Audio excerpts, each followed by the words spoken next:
NBA. You wanted this topic, Josh, so I gave it to you. The Cavaliers, they beat down the Denver Nuggets Sunday night without Donovan Mitchell. Oops, I put the wrong thing on the screen. My bad. Okay, here we go. There's the right question.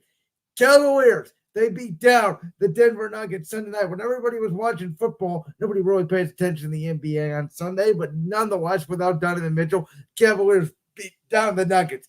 You asked how big of a deal this is, and you know what I'm going to say. I already do. You're going to You say know, it's not a big deal at all. it's really not. I was shocked. I took one look at the score and said, "What? The Cavs did that?" Um, the Cavs. You hear me? I have no idea what to think about this Cavs team. They have not been healthy the whole season. We have not played, I don't think, a game with our. I could be wrong. I don't think the Cavs have played a game with their starting five intact the whole season. Maybe one or two. Not sure about that. But they play hard. They're a good defensive team. They can play good on some nights. They can play bad on some nights. It really doesn't change my opinion on them. They're kind of cruise controlling here for the regular season, and all that really matters for me is once we get to April. Yeah, I get you. I do think it's. Do I think it's a major deal? No, but I do think it's somewhat of a big deal because you've got Nikola Jokic, Aaron Gordon, Contavious Caldwell-Pope, Michael Porter Jr. I know the Nuggets were without Jamal Murray, who is a huge part of what they do. But still, the Cavaliers are dealing with their own injuries. So it kind of balanced out a little bit. But still, for the Cavs to beat the defending NBA champions at home without Donovan Mitchell by as big of a margin as they did, that speaks a little bit of volume to me. I'm not saying they're going to go win the championship or anything like that. I'm not going to make a crazy statement because you still have the Bucks and Celtics, who we'll get to in a little bit. But still, for the Cavs to win a game against the defending NBA champions without arguably your best player, that sends a bit of a powerful message to me.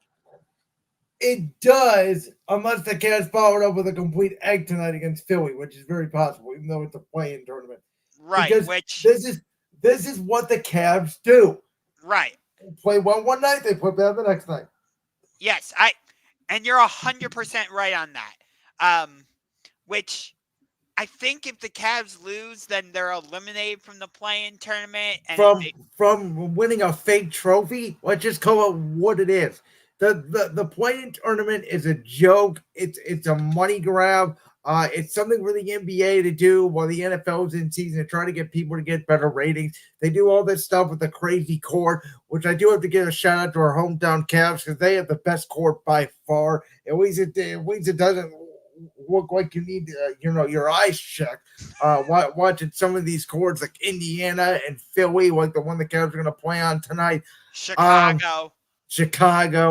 But I mean, yeah. I don't know what to think about this Cavs team yet. I think we need to see the team fully healthy. And I also think Denver, like you said, they don't have Jamal Murray right now. We're gonna get to Golden State in a little bit. They don't have Steph Curry right now. These veteran teams, you can throw the Lakers in there as well to a certain extent. Milwaukee, they even had Damian Lillard for a couple of games.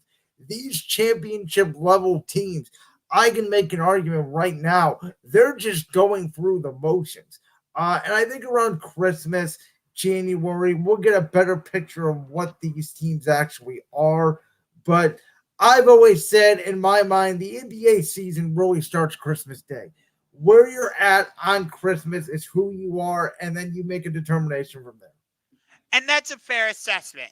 And I think to a certain extent, you're 100% right.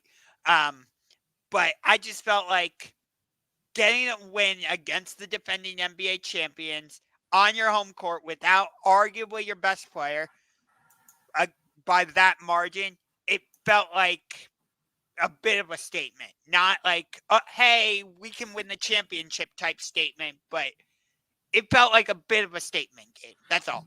Well, we will see these two teams again. They'll actually be playing on Easter Sunday in Denver, Colorado.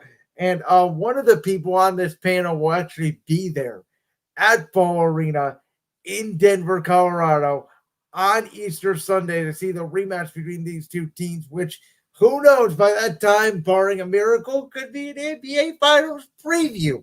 Only people in Cleveland could hope. You're going to Denver, huh?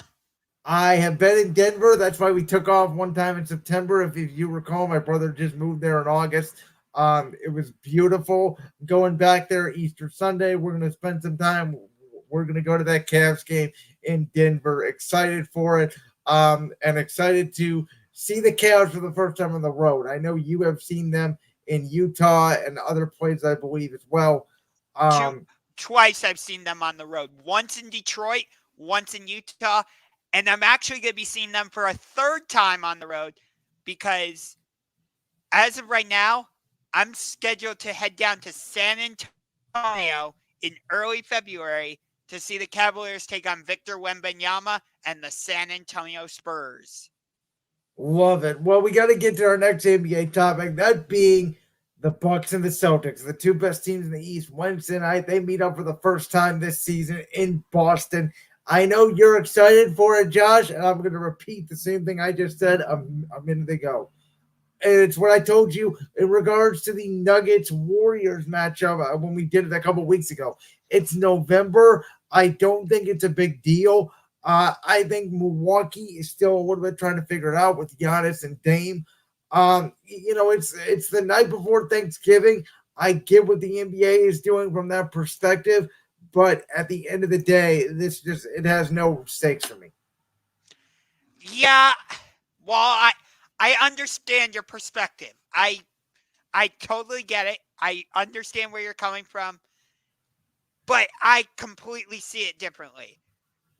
These are the two best teams in the Eastern Conference right now. I get that Philadelphia is in the mix, which I'm actually really surprised about, um, given what they went through with the whole James Harden situation and all that. So They're playing well again for Philly. It all comes down to April. Can you trust them in April and May? Right right, now, the answer is no. But we were saying that about Denver for about 4 or 5 years. All of a sudden, Jokic gets healthy, Jamal Murray gets healthy. The West took a little bit of a step back. Denver became the best team in the conference. correct. But the reason I'm very interested in this game is because, well, first of all, I need everyone to be healthy because you're think about the matchups you're going to get, not just in this game, but the rest of the way when they play each other. Drew Holiday against Damian Lillard, Chris Middleton against Jason Tatum, Giannis against Jaylen Brown. You also have Brooke Lopez, Bobby Portis, Kristaps Porzingis, Al Horford. Um, I feel like Boston has a little bit more depth than Milwaukee at the moment. Um, I feel like the loss of Grayson Allen is actually going to catch up with the Bucks a little bit later in the season when teams adjust to what the Bucks are doing offensively with Damian Lillard and Giannis. I don't know if Chris Middleton can stay healthy, but early in the season, you want to have those measuring stick games. How do I stack up against a team I might see in the playoffs? Or I shouldn't say I might see. How do I stack up against a team I am going to see in the playoffs? That's why this game is so intriguing to me because we've seen these two teams basically trade off being the Eastern Conference champions. I know Miami won the conference last year, or went to the finals, I should say, but Boston and Milwaukee were the two best teams. Still, Miami just kind of fluked their way to the NBA Finals. But you want to see this matchup. Jason Tatum, Giannis, Middleton against Jaylen Brown. You get my point. That's why I'm so intrigued. So this is where I push back on almost all NBA regular season until we get to about February.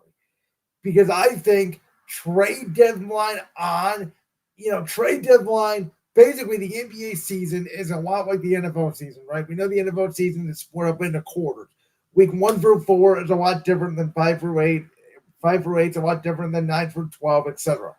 The NBA season kind of goes in waves where it's like November, December. Then we get Christmas to the trade deadline. Then we get trade deadline to the end of the regular season. But to me, the postseason in basketball, and it would have been in baseball, though not as much because we see in baseball, it comes down to, who has the hot hand. And the NHL has a little bit of this too, even though I'm not a big NHL fan, as you know. But the NBA is different because it's a 7-game series. It's a series where you're playing the same team, obviously, potentially 7 games in a 2-week span. But it's really the time of year, and it's the sport where stars matter. So you see a Giannis, you see a Damian Lillard, you see the LeBrons, your Stephs, your Jokic's, etc., really rise to the cream of the crop. You see where depth matters. You see where coaching matters. And you don't get that in even a regular season game in March because the adjustments always come usually after game 1. Game 1 is usually the feel out game, and sometimes game 2 is as well. And then the real series usually starts about game 3. That's why I don't get too into regular season basketball because I think the playoffs are just a completely different sport. Now, I do think that you are a bigger Jason Tatum fan than I am. Jason Tatum has a lot to prove to me to be in that superstar category. Mainly, can he go out? Can he go carry a team? Because I'm not sure he's the number one on some nights for Boston.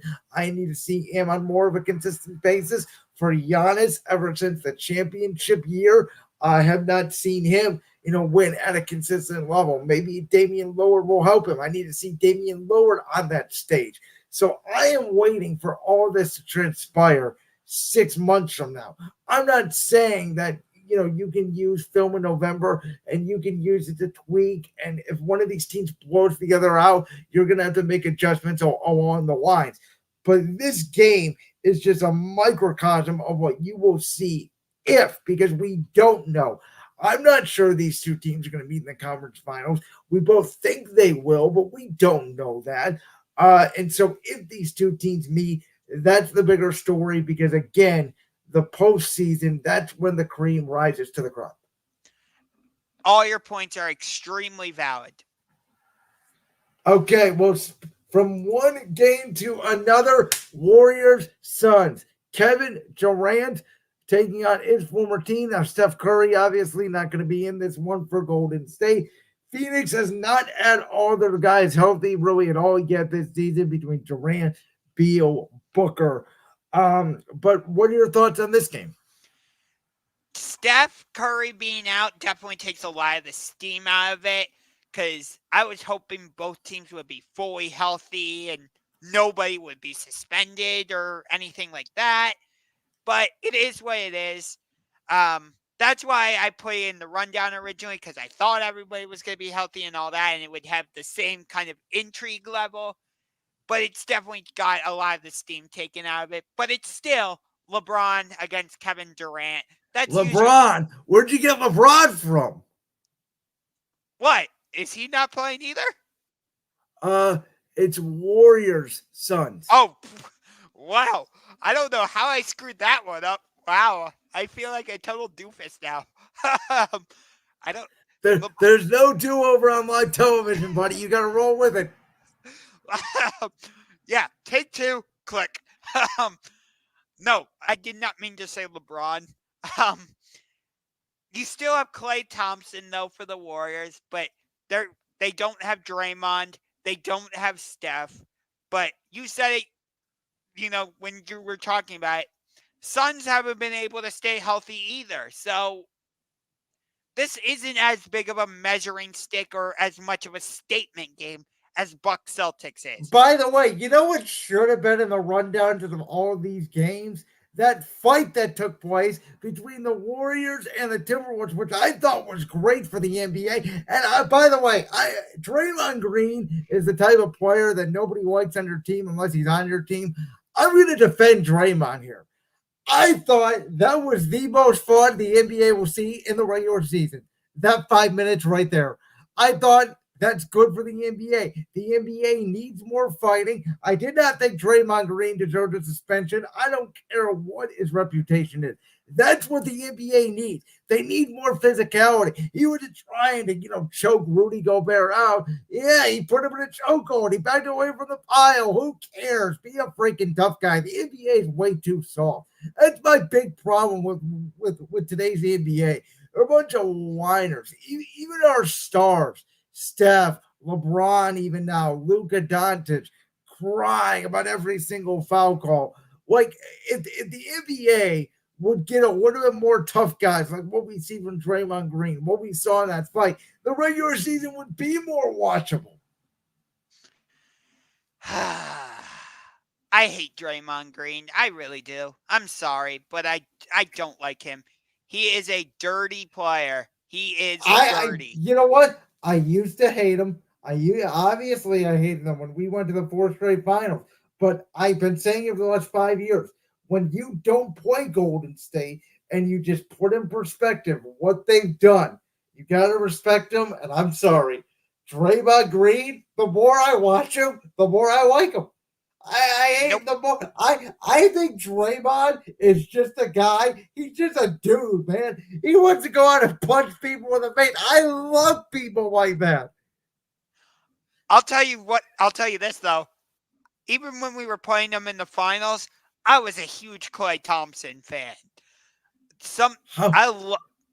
Klay just before his injuries, he was the best two-way defender in the NBA. Before his injuries, he would say, "I'm going to take on the team's best guard," whether that was Kyrie Irving, Russell Westbrook, or whoever you want to put in there.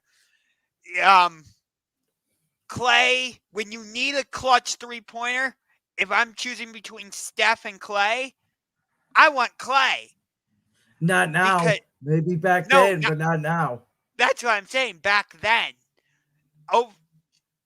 I get it. Steph is the more famous shooter because he holds the 3-point record and all that.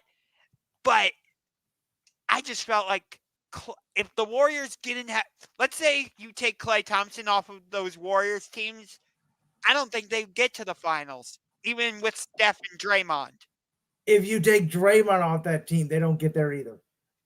All those guys are very important to what they do. Draymond is the glue to that team. I don't care if he averages 4 points a game. In that system, he's what makes them go. Absolutely, 100%. I do think it's interesting, though, circling back to what we were talking about with the Cavs and Nuggets. I do think it's interesting that the Cavs were able to sweep the regular season series against the Warriors. Again, good quality wins for the Cavs. Let's see if they can do it in April.